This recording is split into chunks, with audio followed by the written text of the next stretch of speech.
सभी साथियों को मेरा सेवा जोहार, जिंदाबाद, जय भीम, जय गोंडवाना, जय आदिवासी।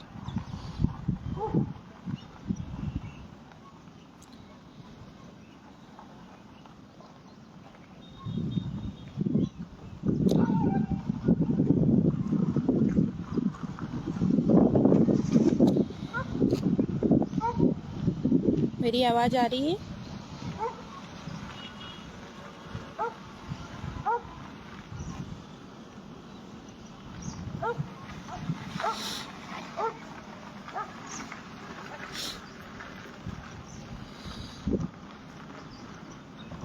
तो साथियों, जैसे कि आप सभी को पता होगा कि कल हमारे क्रांतिकारी रामदेव ककोड़िया, जो JS के पूर्व प्रदेश अध्यक्ष भी रह चुके हैं और समाज के लिए दिन रात एक करते हैं, हम सबके प्रेरणादायक है। उनसे हमें बहुत उम्मीदें होती हैं। तो आप सभी ने देखा होगा कि कल वन विभाग द्वारा उनको इतना प्रताड़ित किया गया कि वो मजबूर हो गए जहर पीने को।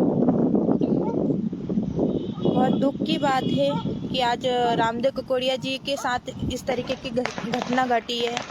अब क्या कारण है कि उन्होंने इतना बड़ा कदम उठाया है? वीडियो में साफ नज़र आ रहा था कि वन विभाग के लोग उनकी जो ज़मीन है उस पर कब्जा करने के लिए आए हुए थे। बल्कि रामदेव ककोड़िया जी का कहना है कि वो जो ज़मीन है वो ऑलरेडी पहले से ही उसका केस जीत चुके हैं। फिर ये वन विभाग के लोग वहाँ पर क्यों गए? तो सोचने वाली बात है कि राजनीतिक जो दबाव है वो कितना है। सरकार किसी की भी हो, आदिवासियों की ज़मीन तो बिल्कुल नहीं छीन सकती और अपना हक भी नहीं जता सकती, लेकिन फिर भी हमारे आदिवासी लोगों को इतना प्रताड़ित करते हैं कि मजबूर होना पड़ता है उनको मरने के लिए।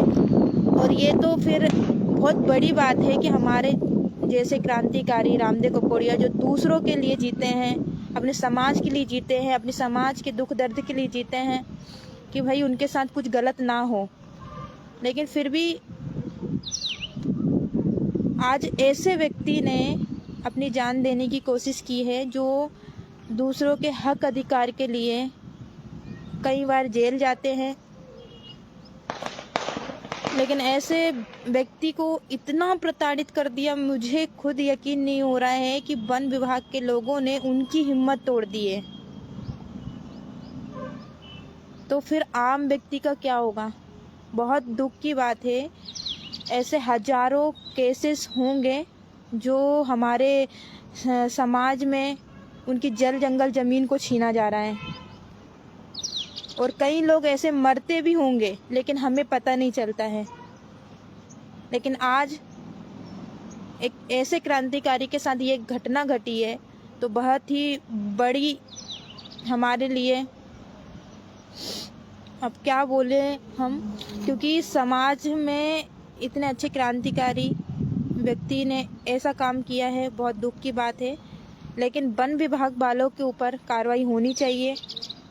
सरकार किसी की भी हो, उनको समझना पड़ेगा कि जल जंगल ज़मीन के जो रखवाले हैं वो आदिवासी हैं, इस देश के मूल मालिक लोग हैं, जो दिन रात मेहनत करके इस देश को चलाते हैं, खेती किसानी करते हैं। खेती किसानी में मजदूरों की तरह दिन रात एक करते हैं ताकि हमारा देश चले, और उस देश में ही इस तरीके की घटना घटती है।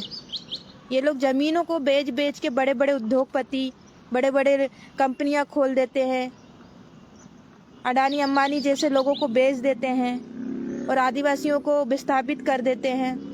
इस तरीके की बड़ी बड़ी घटनाएं होती हैं और उनके ज़मीनों को छीनने के लिए किसी भी हद तक जाते हैं। उनको इतनी प्रताड़ना देते हैं, इतना प्रताड़ित करते हैं कि वो लोग अपनी ज़मीन को छोड़ने पर मजबूर हो जाते हैं।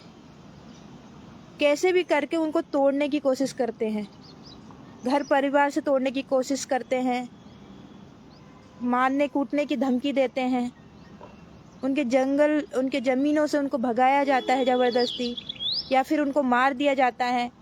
मतलब इस तरीके की घटना होती है और दिन रात ये घटना हो रही है। किसी भी हद तक ये लोग गिर जा रहे हैं और ये लोग बड़े बड़े मंच से आदिवासियों का सहारा लेके अपने वोट के लिए मांगते फिरते हैं। सिर्फ ये 5 साल बाद इनको आदिवासियों की याद आती है। अभी तो चुनाव का रिजल्ट भी नहीं आया है और इस तरीके की इन लोगों की चीज़ें देखने को मिल रही है कि ये लोग किस तरीके से हम पे हुकूमत करें। अभी तो समय है कि आदिवासी आप जागरूक हो चुका है, लेकिन ये देखकर तो बहुत बुरा लग रहा है कि हमारे जैसे क्रांतिकारी लोग मजबूर हो रहे हैं। ये लोग इतने मजबूर कर दे रहे हैं कि मरने के लिए, आज अपना जीवन छोड़ने के लिए तैयार हो गए हैं। क्या उनका घर परिवार नहीं है? ऐसे कई आदिवासी हैं जो इस तरीके की घटना उनके साथ घट चुकी है, लेकिन वो सामने नहीं आती है। और ये वन विभाग के लोग राजनीतिक षड्यंत्र के तहत लोग इनको भेजते हैं और हमारे ज़मीनों से हम लोगों को भगाने का कोशिश करते हैं। तो मैं उन लोगों से कहना चाहूँगी, इन मनुवादी सरकारों से कहना चाहूँगी, अभी आपकी सरकार बनी नहीं है और आप अभी से ही इतनी हमारे साथ इतना भेदभाव कर रहे हैं, हमारे साथ इतना शोषण अत्याचार कर रहे हैं। जब आपकी सरकार बन जाएगी तो आप तो आम जनता को तो पूरी तरीके से ख़त्म करने का प्रयास करेंगे। जब आपकी सरकार बन जाएगी, अभी तो सरकार भी नहीं बनी है, आपका रिजल्ट भी नहीं आया और आपने दूसरे दिन ही ये सब चीज़ें दिखाने लगे हम लोगों को कि आप लोग ज़बरदस्ती करेंगे, तानाशाही करेंगे। ऐसी सरकार को तो हम नकारते हैं।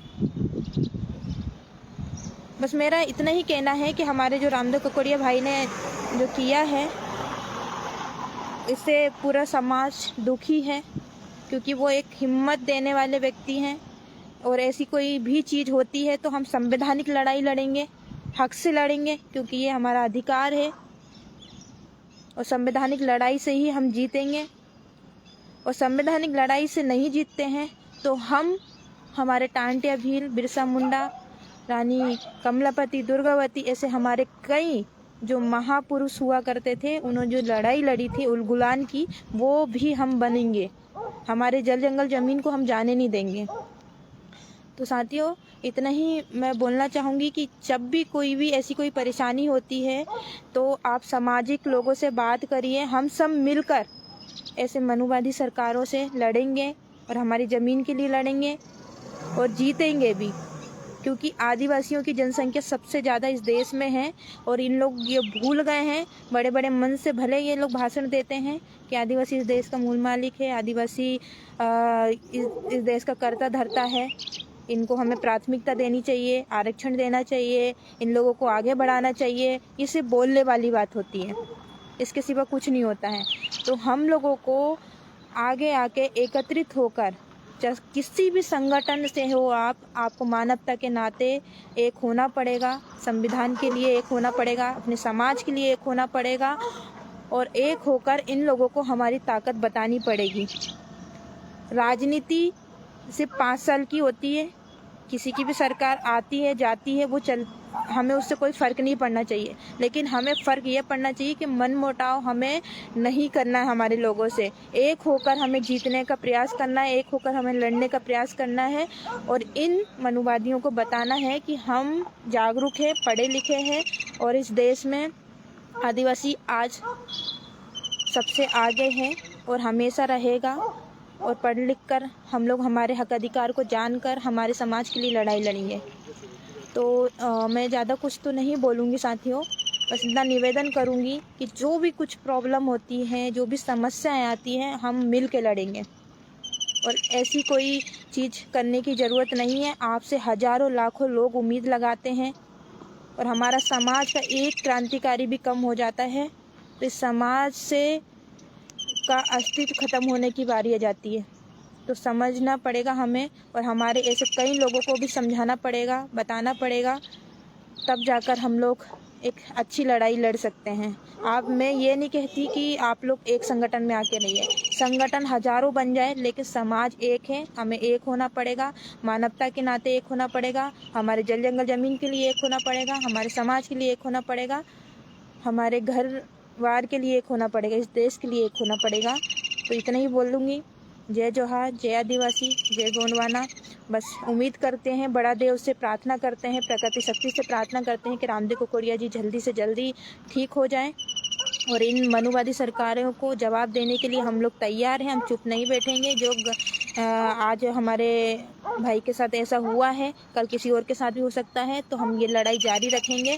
यदि आगे से इन लोगों ने ऐसी प्रताड़ना की, प्रताड़ित किया, तो हम लोग एकजुट होकर आगे भी आएंगे। तो जोहार, जिंदाबाद।